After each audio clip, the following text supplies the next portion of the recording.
মিঠিজোড়া ধারাবাহিকে দেখুন সত্যের মুখোমুখি রাই।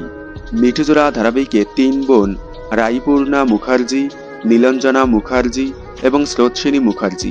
ধারাবাহিকের মেন কনসেপ্ট ৩ বোনের জীবনের টানাপোড়েনের গল্প নিয়ে শুরু হয়েছিল।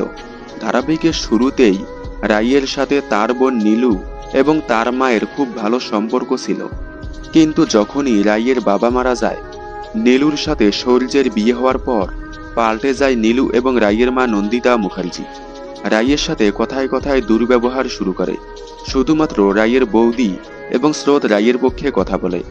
রাইয়ের প্রতি নন্দিতা মুখার্জির এই দুর্ব্যবহারের কারণে মিঠিজোড়া ফ্যানদের মতে রাই হয়তো নীলুর আসল বোন নয়, কারণ একজন মা কখনোই তার বড় মেয়ের সাথে এরকম ব্যবহার করতে পারে না। মিঠিজোড়া ফ্যানদের মতে রাইয়ের বাবা হয়তো রাইকে কোথাও পেয়েছে। রাইয়ের বাবা বেঁচে থাকাকালীন রাইয়ের মা নন্দিতা মুখার্জি রাইয়ের সাথে ভালো ব্যবহার করেছে। যখনই মারা গেল তখনই তার আসল রূপ বেরিয়ে আসলো, এমনটাই মনে করছে মিঠিজোড়া ফ্যানেরা। হয়তোবা ধারাবাহিকে আগামীতে রাইয়ের সাথে নীলু এবং নন্দিতা মুখার্জির সম্পর্কের কোনো মোড় আসতে চলেছে। আপনাদের কি মনে হয়, রাই কি নীলুর আসল বোন? কমেন্টে জানাবেন। বিনোদন জগতের সকল আপডেট সবার আগে পেতে চ্যানেলটি সাবস্ক্রাইব করে পাশে থাকা বেল আইকনে ক্লিক করে রাখুন। ধন্যবাদ।